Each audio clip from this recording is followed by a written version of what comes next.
નમસ્કાર મિત્રો, હું રાજેશ ભાસ્કર આપ સૌનું યુટ્યુબમાં આપણી આ ચેનલ પર સ્વાગત કરું છું.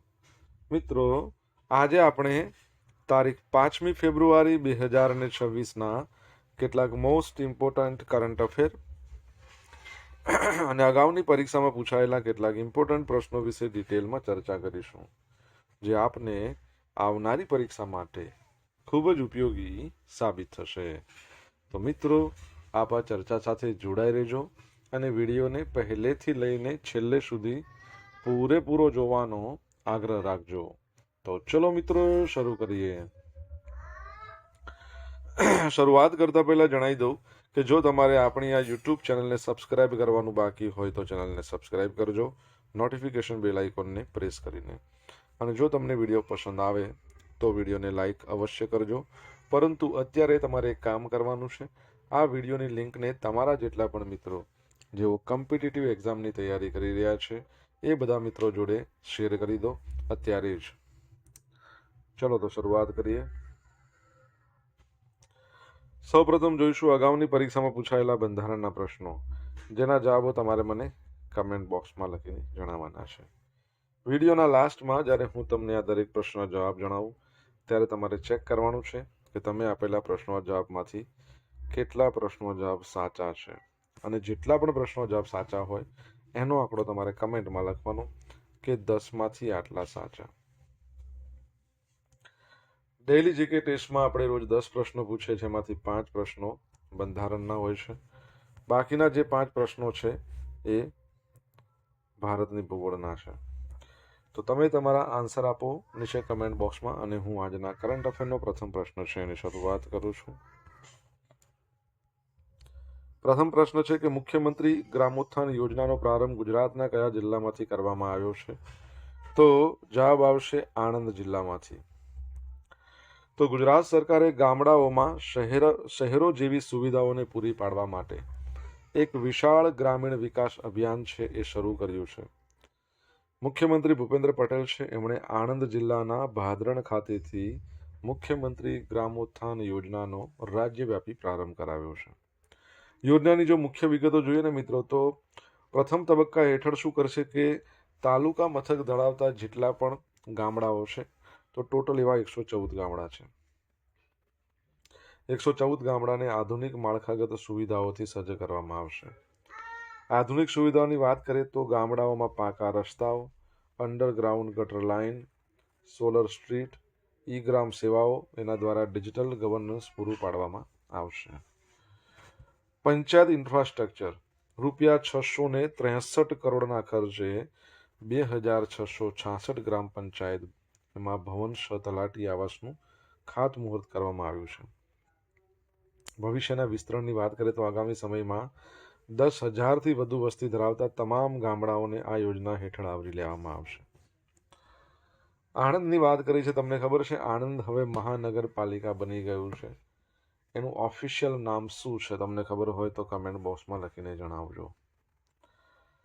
ત્યારબાદનો સેકન્ડ પ્રશ્ન કે ઓસ્ટ્રેલિયન ઓપન અંડર-14 ટાઇટલ જીતનાર પ્રથમ ભારતીય ખેલાડી કોણ છે? તો જવાબ આવશે ઝેન્સી કાનાબાર. આપણા ગુજરાતની છે, સૌરાષ્ટ્રમાં, જુનાગઢની. તો 14 વર્ષની જુનાગઢની દીકરી ઝેન્સી કાનાબાર છે, એમણે ઓસ્ટ્રેલિયામાં ઇતિહાસ રચ્યો. Australian Open Asia Pacific elite અંડર-14 વુમન્સ ટાઇટલ જીતી લીધું છે. આ પ્રતિષ્ઠિત ખિતાબ જીતનાર તે ભારતની પહેલી ખેલાડી બની છે. મેલબોર્ન પાર્ક ખાતે રમાયેલી ફાઇનલમાં ઝેન્સીએ ઓસ્ટ્રેલિયાની મુશેમ્મા સિલકને હરાવી અને ઐતિહાસિક વિજય મેળવ્યો હતો. તમને ખબર હશે, આપણે રિસન્ટલી ભણ્યા હતા ઓસ્ટ્રેલિયન ઓપન ગ્રાન્ડ સ્લેમ, જેમાં પુરુષોમાં જે સિંગલ્સ છે એ ટાઇટલ જીત્યું છે કોને? કાર્લોસ અલ્કારાઝ. અને તમારા માટે પ્રશ્ન છે કે મહિલાઓમાં કોણે જીત્યું છે? ઝેન્સીની વાત કરીએ તો AITA girls all India tennis association girls under under બંને કેટેગરીની અંદર ભારતની નંબર 1 પ્લેયર છે. તેની શિસ્ત, મજબૂત માનસિકતા, એના કારણે માત્ર 14 વર્ષની વયે ITF વુમન્સ સર્કિટ પર ડેબ્યુ કર્યું અને પ્રભાવ પણ પાડ્યો છે. અમેરિકા છે ને એ ભારતની 3 પ્રાચીન મૂર્તિઓ પરત કરવાનું છે. તો અમેરિકાનું સ્મિથસોનિયન મ્યુઝિયમ ભારતની 3 પ્રાચીન કાંસાઓની મૂર્તિ પરત કરશે. આ મૂર્તિઓ 1956 થી લઈને 59 દરમિયાન તમિલનાડુના મંદિરોમાંથી ગેરકાયદેસર રીતે વિદેશ લઈ જવામાં આવી હતી, એટલે ચોરી ગઈ હતી અને ગેરકાયદેસર લઈ ગયા છે. એમાં ચોલ વંશની 10મી સદીના શિવ નટરાજ, 12મી સદીના સોમાસ્કંદ અને વિજયનગર સામ્રાજ્યની 16મી સદીના સંત સુંદરર્ષિની મૂર્તિ સામેલ છે. આ મૂર્તિઓ લોસ્ટ વેક્સ કાસ્ટિંગ પદ્ધતિથી બનેલી છે અને કરાર મુજબ નટરાજની મૂર્તિની માલિકી ભારતની રહેશે, પરંતુ તે અમેરિકામાં પ્રદર્શન માટે મૂકવામાં આવશે. ઓકે, તો એ બાબત યાદ રાખજો. આગળ વધીએ મિત્રો. વિડીયો પસંદ આવ્યો હોય, ભણવાની મજા આવી હોય તો વિડીયોને લાઇક કરી દો, તમારા મિત્રો જોડે વિડીયોની લિંકને શેર કરી દો. આપણી બંને યુટ્યુબ ચેનલ રાજેશ ભાસ્કર 2 બંનેને સબસ્ક્રાઇબ કરવાનું બાકી હોય તો સબસ્ક્રાઇબ કરો, નોટિફિકેશન બેલ આઇકોનને પ્રેસ કરીને. જો તમારે ડેલી કરંટ અફેરની પીડીએફ જોઈતી હોય તો આપણી ટેલિગ્રામ ચેનલને જોઈન કરો. ડેલી કરંટ અફેરની પીડીએફ તમને મળશે અને સાથે તમને પોલ્સ પણ રમવા મળશે. ડીઆરડીઓએ તાજેતરમાં કઈ ટેકનોલોજીનું સફળ પરીક્ષણ ઓડિશાના ચાંદીપુર ખાતેથી કર્યું છે? તો જવાબ આવશે સોલિડ ફ્યુઅલ ડક્ટેડ રેમજેટ. જોઈ લઈએ શું છે એક્ઝેક્ટલી. તો defence research and development organisation, જેને આપણે ડીઆરડીઓ કહીએ છીએ, 1 જાન્યુઆરી 1958માં એની સ્થાપના થઈ હતી. હેડક્વાર્ટર નવી દિલ્હીમાં છે અને એના અધ્યક્ષનું નામ તમે જ કહેશો. એનો મુદ્રાલેખ છે ને સરસ છે, બલસ્ય મૂલમ વિજ્ઞાનમ છે. તો ડીઆરડીઓ દ્વારા શું કરવામાં આવ્યું છે કે ઓડિશાના ચાંદીપુર ખાતે આવેલા ઇન્ટિગ્રેટેડ ટેસ્ટ રેન્જ છે, ત્યાં સોલિડ ફ્યુઅલ ડક્ટેડ રેમજેટ એન્ડ ટેકનોલોજીનું સફળ પરીક્ષણ થયું છે. શું છે આ ટેકનોલોજીમાં, કઈ કઈ વિશેષતાઓ છે? તો એર બ્રીધિંગ સિસ્ટમ છે. પરંપરાગત રોકેટ મિસાઇલ પોતાની સાથે બળતણ અને ઓક્સિડાઇઝર બંને લઈ જાય છે. હવે આમાં કેવું છે કે પરંપરાગત રોકેટ મિસાઇલ હોય ને, એમાં આના કારણે વજન વધે. તમે બળતણ લઈ જાઓ, ઓક્સિડાઇઝર લઈ જાઓ એટલે વજન વધે. એસએફડીઆર ટેકનોલોજી છે ને હવામાંથી ઓક્સિજન લે છે, એટલે એનાથી શું છે, મિસાઇલ હળવી બને છે અને તેમાં વધુ બળતણ સમાવી શકાય છે. પણ સુપરસોનિક ઝડપ છે. તમને ખબર છે, અવાજની ઝડપ કરતાં વધારે ઝડપ હોય એને સુપરસોનિક કહેવાય. અવાજની ઝડપ કરતાં ઓછી ઝડપ હોય એને સબસોનિક કહેવાય. અવાજની ઝડપ કેટલી? તો 1 મેક. હા, પણ 1 મેક અવાજની ઝડપ, પણ 1 મેક એટલે કેટલા? તો 1, 2, 3, 4.8 કિલોમીટર પર અવર, 1234.8 કિલોમીટર પર અવર, આટલી સ્પીડ છે. ઓકે, તો આ ટેકનોલોજી શું કરે છે કે હવામાંથી ઓક્સિજન ખેંચે છે, એથી મિસાઇલ હળવી બને છે અને તેમાં વધુ બળતણ સમાવી શકાય છે. સુપરસોનિક એની સ્પીડ છે. મેક 2ની સ્પીડ છે, અવાજની ગતિ કરતાં બમણી સ્પીડ છે, બરાબર, જે ઝડપે તેને ઉડવા માટે સક્ષમ બનાવે છે. નોઝલલેસ બૂસ્ટર. હવે પરીક્ષણ દરમિયાન શું કર્યું, ઉપયોગમાં લેવાયેલું જે નોઝલલેસ બૂસ્ટર છે ને, એ મિસાઇલને શરૂઆતનો વેગ આપે. ત્યારબાદ શું છે કે રેમજેટ સિસ્ટમ કાર્યરત થાય. લાંબા અંતરની વાત કરીએ તો હવામાંથી ઓક્સિજન લેવાની ક્ષમતાને કારણે આ મિસાઇલ ખૂબ લાંબા અંતર સુધી પ્રહાર કરી શકે છે. દુશ્મન માટે પડકાર. અંતિમ તબક્કામાં તેની અતિશય ઝડપને કારણે દુશ્મનના ફાયર જેટ્સ માટે પણ મિસાઇલથી બચવું લગભગ અશક્ય બની જાય છે. એટલે ભારત હવે છે ને રશિયા, અમેરિકા, ફ્રાન્સ જેવા ગણ્યા ગાંઠા દેશો છે એમની ક્લબમાં સામેલ થઈ ગયું છે, જેમની પાસે આ ટેકનોલોજી છે. ઓકે, આગળ વધીએ.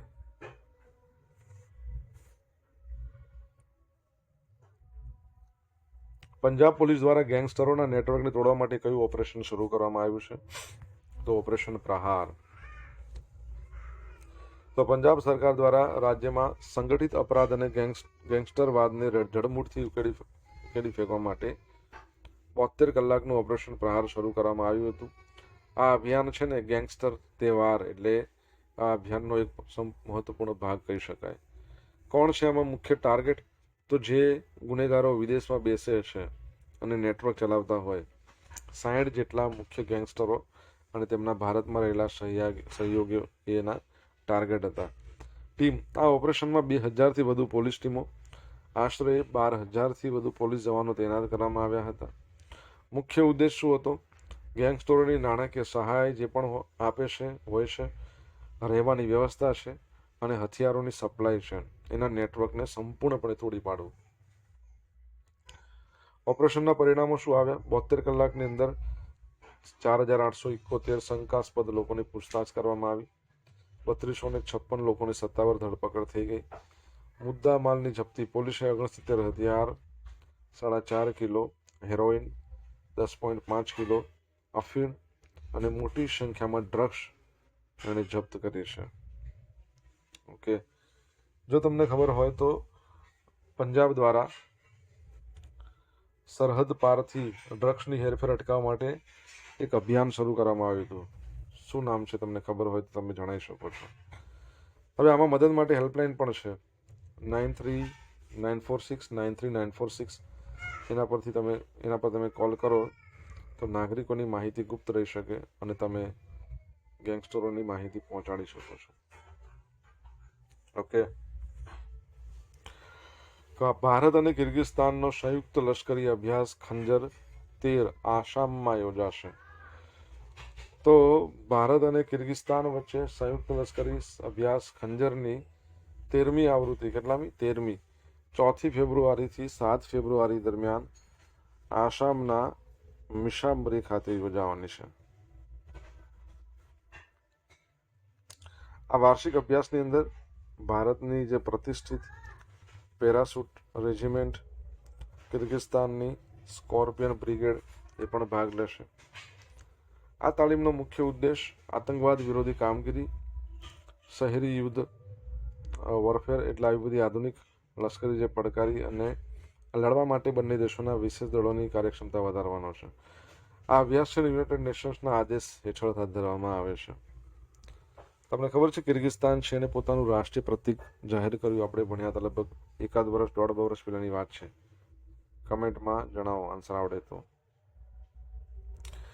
હવે મિત્રો સોશિયલ મીડિયાના માધ્યમથી તમે મારી સાથે કનેક્ટ કરી શકો છો. ઇન્સ્ટા આઈડી છે આપણું rajesh.i.bhaskar, ફેસબુક આઈડી છે RI ભાસ્કર, ટેલિગ્રામ ચેનલ છે આપણી RI ભાસ્કર. અને જો વિડીયો પસંદ આવ્યો હોય, ભણવાની મજા આવી હોય તો વિડીયોને લાઈક કરો. તમામ મિત્રો જો વિડીયો લિંકને શેર કરો. ચેનલ સબસ્ક્રાઇબ કરવાની બાકી સબસ્ક્રાઇબ કરો. નોટિફિકેશન બેલ આઇકોનને પ્રેસ કરી લે. દેવિકા સિહાગ કઈ રમત સાથે સંકળાયેલ છે? તો ટેનિસ પ્લેયર છે. શા માટે આપણે એમની ચર્ચા કરી રહ્યા છીએ? ઓકે, તો જોઈ લઈશું. તો ભારતની ફક્ત 20 જ વર્ષની બેડમિન્ટન ખેલાડી છે દેવિકા સિહાગ. બેંકોક છે ને થાઈલેન્ડનું, ત્યાં ચાલી રહી છે થાઈલેન્ડ માસ્ટર અને એ વિમન્સ સિંગલ્સનું ટાઇટલ આપણે જીતી લીધું છે. હરિયાણાની આ યુવા ખેલાડી છે. એમ આ મારા માટે પ્રથમ BWF સુપર 300 ટાઇટલ છે એવું એમણે કહ્યું. પરિણામની વાત કરીએ તો ફાઇનલ મેચ દરમિયાન ગ્રોજિનવે હેમસ્ટ્રિંગને સજા થતાં તેઓ નિવૃત્ત, ઈજા થતાં એમને નિવૃત્ત રિટાયર્ડ જાહેર કરવામાં આવ્યા હતા. એ સમયે દેવિકાનો સ્કોર સારો હતો, 21, 8, 6 અને 3. મહત્વની વાત કરીએ તો સાયના નેહવાલ અને PV સિંધુ પછી અત્યાર સુધી 300 ટાઇટલ જીતનાર ફક્ત એક આ મહિલા ખેલાડી છે. બરાબર છે. દેવિકાની સફરની સિદ્ધિ જોઈ લો તો તાલીમ તે બેંગલુરુમાં Padukone Dravid Centre for Sports Enclave ત્યાં તે તાલીમ કરે છે. શ્રેષ્ઠ પ્રદર્શનની વાત કરીએ તો ટુર્નામેન્ટમાં તેણે ટોપ સીડ અને સ્થાનિક જે મનપસંદ ખેલાડીઓ છે એમના વચ્ચે સ્થાનિક જે મનપસંદ ખેલાડીઓ છે ને સુસિનિતા કોન્થોંગ એને હરાવીને આપણે ઉલટફેર કર્યો છે. રેન્કિંગની વાત કરીશું તો આ જીત સાથે દેવિકા વર્લ્ડ રેન્કિંગમાં એનો બહુ મોટો ઉછાળો આવી ગયો છે. હવે તે ટોપ 50 એમાં સ્થાન મેળવી શકે છે. મને કહો વર્લ્ડ બેડમિન્ટન ડે આપણે ક્યારે મનાવીએ? ચલો તો તમને બધાને આવડે 5મી જુલાઈ, પરંતુ આપણે રિસન્ટલી ભણ્યા હતા કે બેઇજિંગમાં એક બહુ મોટા ખેલાડી આપણા કહી શકાય કે એરફોર્સના, બરાબર, તમારે એક મિનિટ, ઓકે, બેઇજિંગમાં આપણા જે ખેલાડી છે ને એને બેઇજિંગની ક્યાં વાત આપણે આવતી, સોરી, આપણે બેડમિન્ટનની વાત ચાલી રહી હતી. ઓકે, તો બેડમિન્ટનના આપણા ખેલાડી છે જેમણે રિસન્ટલી આપણે ભણ્યા હતા, એમણે નિવૃત્તિ લઈ લીધી છે. અને એક મહત્વની વાત એ છે કે ભારતમાં બેડમિન્ટનમાં સૌપ્રથમ વ્યક્તિગત ઓલિમ્પિકમાં તેઓ મેડલ લાવ્યા હતા. નામ તમારે જણાવવાનું છે જો તમને આન્સર આવડતો હોય તો. ઉત્તર પૂર્વ ભારત 82.5 કરોડ વાંસના પ્રોજેક્ટનું લોન્ચિંગ. તો કેન્દ્રીય મંત્રી છે જ્યોતિરાદિત્ય સિંધિયા, એમણે ઉત્તર પૂર્વ ભારતના વિકાસ માટે 82.5 કરોડના 2 વાંસ પ્રોજેક્ટ છે એ લોન્ચ કર્યા છે. ગુવાહાટી ખાતે કાર્યક્રમમાં પ્રોજેક્ટ લોન્ચ કરવામાં આવે, જેનો મુખ્ય ઉદ્દેશ એવો હતો કે જે સ્થાનિક કલાકારો હોય, લોકલ, એમને તાલીમ આપીએ. વાંસના જે ઉત્પાદનો છે એને વૈશ્વિક બજાર સુધી પહોંચાડવાની છે. તાલીમ અને રોજગારની વાત કરીએ તો પરંપરાગત વાંસ કારીગરોના ક્લસ્ટર સ્થાપવામાં આવશે, જેમાં 4,400થી વધુ યુવાનોને તાલીમ આપવામાં આવશે. તમને ખબર છે વાંસ એક પ્રકારનું ઘાસ છે, તો વિશ્વ વાંસ દિવસ ક્યારે ઉજવ્યો છે? પછી એન્જિનિયર પ્રોજેક્ટ, આસામના કાર્બી આંગલોંગ અને નાગાલેન્ડના મોકોક્રુંગ સાથે 2 નવા યુનિટ સ્થાપવામાં આવશે. બજાર જોડાણની વાત કરીએ તો ઉત્તર પૂર્વ વાંસના ઉત્પાદનો છે એમને ઓનલાઈન પ્લેટફોર્મ પૂરું પાડવા, શામાં ઓનલાઈન પોતાની પ્રોડક્ટ વેચી શકે માટે Amazon, Flipkart, all time plastic, બરાબર છે, આ સાથે મહત્વપૂર્ણ કરાર છે ને કરવામાં આવ્યા છે. મંત્રીનું નિવેદન શું છે કે જ્યોતિરાદિત્ય સિંધિયા કહે છે કે છેલ્લા 12 વર્ષમાં ઉત્તર પૂર્વ ભારતના જે સીમાડાઓ છે એથી મટીને હવે ભારત અગ્રેસર ક્ષેત્ર બની ગયું છે. હવે મિત્રો જોઈશું અગાઉની પરીક્ષામાં પૂછાયેલા બંધારણના પ્રશ્નો. પહેલો પ્રશ્ન, નીચેના પૈકી સંવિધાનના કયા અનુચ્છેદની વડી અદાલતને રીટ સ્વીકારવાની હુકુમત પ્રાપ્ત થાય છે? તો 226. સંઘના હિસાબોને લગતા કમ્પ્ટ્રોલર અને ઓડિટર જનરલના અહેવાલ કોને સુપ્રત કરવામાં આવે છે? તો રાષ્ટ્રપતિ જ હોય. રાષ્ટ્રપતિ શાસન હેઠળ રાજ્યનું અંદાજપત્ર કોણ તૈયાર કરે? લોકસભા ક્યાં રજૂ કરે? લોકસભામાં. ભારતના બંધારણમાં અસ્પૃશ્યતા નિવારણની જોગવાઈ અનુચ્છેદ છે કયો છે? 17, બધાને આવડે જ છે. વટહુકમ કરવાની સત્તા કોની છે? મુખ્યમંત્રીની નથી, મંત્રી પરિષદની પણ નથી. હવે મિત્રો જોઈશું અગાઉની પરીક્ષામાં પૂછાયેલા ભૂગોળના પ્રશ્નો. પહેલો પ્રશ્ન છે કે ઇન્ડિયા આઇનેક્સનું ઉદ્ઘાટન પ્રધાનમંત્રી શ્રી નરેન્દ્ર મોદીએ કર્યું હતું, તો એ કયા શહેરમાં આવેલું છે? તો ગિફ્ટ સિટીમાં છે. ગુજરાતમાં ઘઉંનું સૌથી વધુ ઉત્પાદન કયા જિલ્લામાં થાય છે? ગુજરાતની વાત કરીશું, અમદાવાદ. ભારતની વાત કરે તો ભારતની અંદર સૌથી વધારે ઘઉંનું ઉત્પાદન ઉત્તર પ્રદેશમાં થાય છે. ફ્લોરસપારના ઉત્પાદનની બાબતમાં ગુજરાત એશિયા ખંડમાં કેટલામાં સ્થાને છે? ફ્લોરસપારની વાત કરીએ તો નંબર 1 પર છે. ઓપેલ પેટ્રોકેમિકલ જે હાલમાં રાષ્ટ્રને સમર્પિત કરવામાં આવ્યું છે તે કયા સ્થળે આવેલું છે? તો ઓપેલની વાત કરીએ તો દહેજ ખાતે. બનાસકાંઠા જિલ્લામાં મળતું નીચેના પૈકી કયું ખનિજ સિરામિક ઉદ્યોગમાં ટાઇલ્સ પર ચમક લાવવા માટે વપરાય છે? બનાસકાંઠા જિલ્લાની વાત ચાલી છે, તો શું આવશે બોલો? તો યાદ રાખજો, વુલેનોસ્ટાઇન. હવે મિત્રો જોઈશું અગાઉની પરીક્ષામાં પૂછાયેલા ભારતની ભૂગોળના પ્રશ્નો. 1 મિનિટ, આપણે પતી ગયું છે. હવે આપણે જોઈશું ગઈકાલે પૂછેલા પ્રશ્નોના જવાબ. પહેલો પ્રશ્ન, આધાર સક્ષમ વેરિફિકેશન માટે ઉડાઈ સાથે કરાર કરનાર ભારતની પ્રથમ એજન્સી કઈ છે? અમદાવાદ શહેર ક્રાઇમ બ્રાન્ચ. સેકન્ડ પ્રશ્ન, વિંગ્સ ઇન્ડિયા 2026 એવિએશન ઇવેન્ટમાં કયા રાજ્યને best state four promotion of aviation national award મળ્યો છે? તો આમ તો કેવું છે કે આપણે ભણ્યા હતા ઉત્તરાખંડ, પરંતુ તેલંગાણાને પણ મળ્યો છે અને ગુજરાતને પણ મળ્યો છે. ટોટલ 3ને મળ્યો છે. આપણે તેનો ટોપિક પણ લઈ લઈશું. આજે પૂછેલા પ્રશ્નનો જવાબ જોઈ લઈએ. પહેલો પ્રશ્ન હતો આણંદ મહાનગરપાલિકા છે એનું ઓફિશિયલ નામ શું છે? તો કરમસદ આણંદ મહાનગરપાલિકા. સેકન્ડ નંબરનો પ્રશ્ન હતો કે ઓસ્ટ્રેલિયન ઓપન જીતનાર 2026માં મહિલા ખેલાડી કોણ છે? તો એલિના રાયબકીના. DRDOના અધ્યક્ષનું નામ શું છે? સમીર વી કામત. બરાબર છે. સરહદ પારથી ડ્રગ્સની હેરાફેરી અટકાવવા માટે એક અભિયાન લોન્ચ કરવામાં આવ્યું હતું. કોના દ્વારા? તો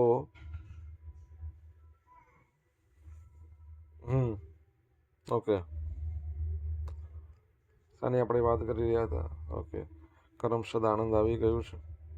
તો પંજાબ દ્વારા બાજ અખ નામ હતું. શું હતું? બાજ અખ. 5મા નંબરનો પ્રશ્ન શું હતો? તો રિસન્ટલી આપણા જે બેડમિન્ટન ખેલાડી છે સાઇના નેહવાલ, એમણે નિવૃત્તિ લઈ લીધી છે અને સાઇના નેહવાલ છે એમણે જ પહેલી વખત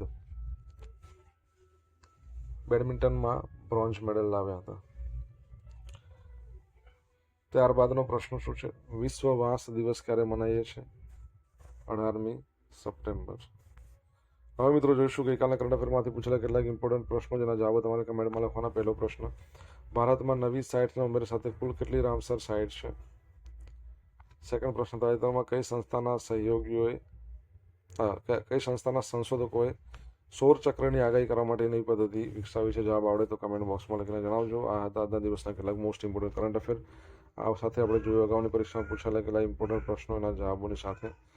આશા રાખું બધાને ભણવાની મજા આવી છે. મજા આવી વિડીયોને લાઈક કરો, તમારા મિત્રો વિડીયો લિંકને શેર કરો. આપણી બંને યુટ્યુબ ચેનલ રાજેશ ભાસ્કર 2 ને સબસ્ક્રાઇબ કરવાનું બાકી હોય તો સબસ્ક્રાઇબ કરી દો, નોટિફિકેશન બેલ આઇકોનને પ્રેસ કરીને. તો મિત્રો thank you so much for watching this video. Have a nice day. જય હિન્દ, જય ભારત, જય જય ગરવી ગુજરાત.